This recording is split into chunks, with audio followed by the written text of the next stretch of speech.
If you're carrying emotional trauma that doesn't even feel like your own, constantly finding yourself a beacon for other people's chaos and feeling completely bogged down by heavy energy, you are dangerously overrun. And most people wear the empathy like a badge of honor. They've been told their sensitivity is a gift, a superpower. But what if what they haven't been told is the same openness that makes you feel everything also makes you a direct access point for interference that has nothing to do with you. I'm Tracey Gillies, and I have spent the last decade commanding and releasing multi-dimensional and demonic entity interference at the highest levels. I literally wrote the book on it. And in this episode, I'm walking you through exactly how empaths become dangerously overrun, from absorbing the actual interference attached to others to becoming a beacon that attracts even more entities, and what you can do about it. So an empath, realistically, it is actually about energetic programs. Now I'm going to explain this as I move through. But an empath is somebody that feels intently. And yes, it is a gift because clairsentient is one of the gifts with, feeling. But gifts can become extremely dysfunctional and out of balance. And anything that is non-serving, we're here to work through it and shift and change it.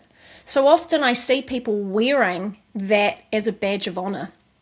There's even kind of whole spiritual learning, modalities and teachings around people's energetic templates, and they're designed, and that they are just someone that absorbs energy. Do you know what? We're here to change those templates. We can change anything. We're here to step out of limitation, and these are limitations. And yes, it can be a quality or an identity at the soul, and I'll explain why, but often what I find from years of working with people, especially energetically sensitive people, that it is programming. So we're not just engaging with emotions, with feelings, reading intuition. If we over and engage with somebody else's energetic field, it is an opening, like a gateway or a connection point for other things to be transferred over at the same point in time, which is what I'm talking about, entity interference. And this goes part and parcel with being highly, energetically sensitive, tuning into energies. You will be picking up more and more and more entity interference without realizing that that's attached.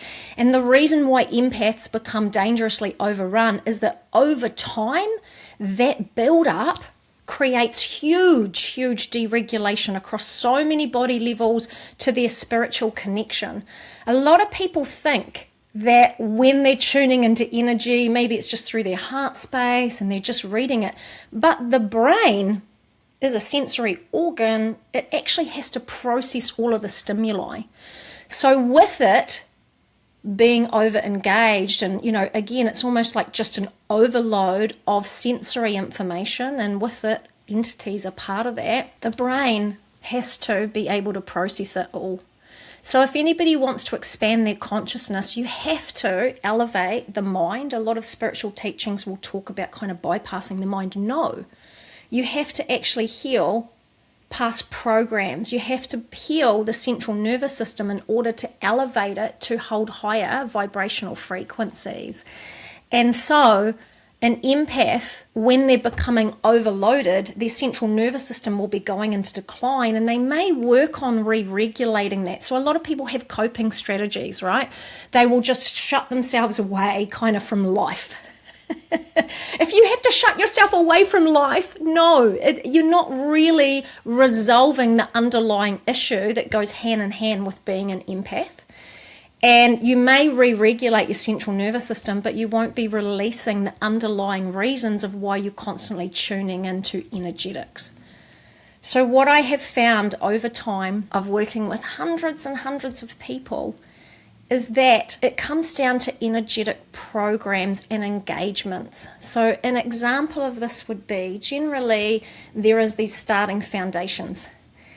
And our energy will almost create a coping mechanism or a program to engage. And often it is childhood trauma.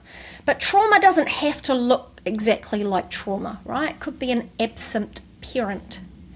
And so the child wants to understand how the parent is feeling or what's happening so that they could maybe tailor or adjust themselves to the adult's needs so that then they have more connection or love and affection.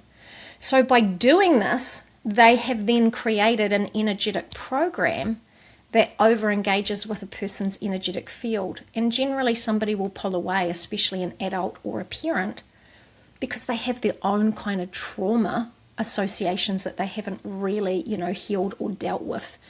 And so they will be reading into that parent's field, and with it, all their entity interference. Another example would be something like, like narcissistic abuse, relationships, dynamics for a child to a parent. Again, the child, it's unpredictable. So the child will end up being hypervigilant in trying to read ahead and navigate information and circumstance to keep themselves safe. And in doing that, they almost like train their energetic structures to behave in this way of over-engagement. So then you have a person as an adult later on in life, they're hypervigilant in their energetics and they're tuning in. So there's always a reason on why people are doing that empath behavior. It can even be in someone's makeup, in a sense that divine connection through relationships is highly important to them. It's almost like oxygen. Different people have different needs. Sometimes people will be about autonomy and they will kind of manifest and just create. And if they didn't have their needs met through love and connection, even in younger years, they would have kind of solidified this persona in a sense that, I'll just go off and create that for myself. It's almost like fuel for the fire. But if somebody needs those connections so deeply because that's how they're wired through, even just soul kind of stories, then they will do whatever it takes to hold them in place, and often they will overgive. And a lot of healers that end up like they've kind of come through that pathway of being highly sensitive, and yes, it is a gift, and then they do a lot of healing work on themselves to re-regulate trauma, and then they go into that pathway of being a healer, but they can be running sacrifice modeling or sacrifice programs that is simply, I will take your trauma for you. If I'm taking someone's trauma for them, I'm taking their entities for them as well.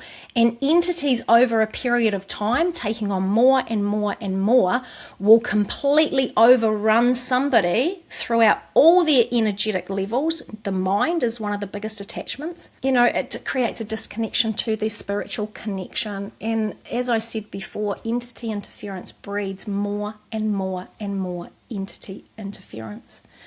So what once was classed as a superpower, again, there's ways to work with connection, but you have to release the programs that engage to create transference. Transference is one of the biggest things. And even somebody that runs these programs, if they were to go into healing circles, spiritual healing circles, there is more entity transference in spiritual healing circles than anywhere else. I will say like bars, over and engaging with alcohol or drugs, they also are another place. But spiritual healing circles, people are healing and dumping their trauma, and with it, they release their entity attachments. If a healer, a practitioner, a facilitator is not working in the field of entity release and releasing and removing them, they simply free float. And if somebody held an energetic program to, again, over-engage with energetics, I've got a program running, I'll take your entities for you because I always kind of tune into energy. This is what my energy is holding these programs. Then you will be the beacon that will have more and more and more entity interference attached.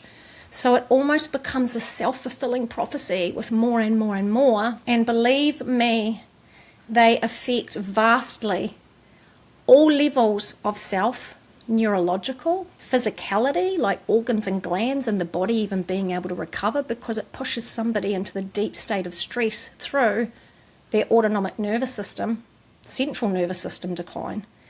And that fractures all of the foundations for healing and for, even being able to be in a state of rest, recovery, and repair. So a lot of people do not understand that in over-engaging with energetics, you are opening yourself up to all energetics, which is obviously dark energetics go with it. So if you are an empathic person, you need to address the reasoning on why you have created that ruling or that attachment mechanism or that kind of programming or looping or gateway.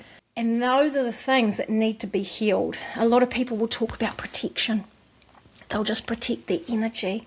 It doesn't work. Anyway, if you would like more information, and if anything of what I'm saying here resonates with you, and you think you might have some type of interference that needs to be cleared, or you're looking to level up your services as a healer by getting certified in entity healing, then my book, The Truth Behind Entity Interference, is the best place to start.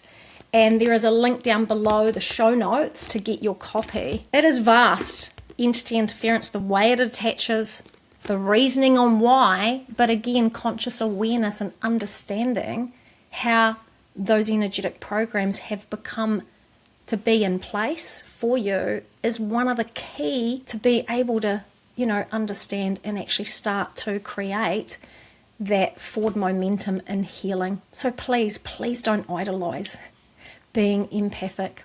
Please don't engage and basically think of it as like, even a lot of people hold things around duty or service, or I don't know, even being a healer from the kind of that martyr place. Again, a healer that takes on energy for others will not be able to sustain healing for long. They will go into complete burnout.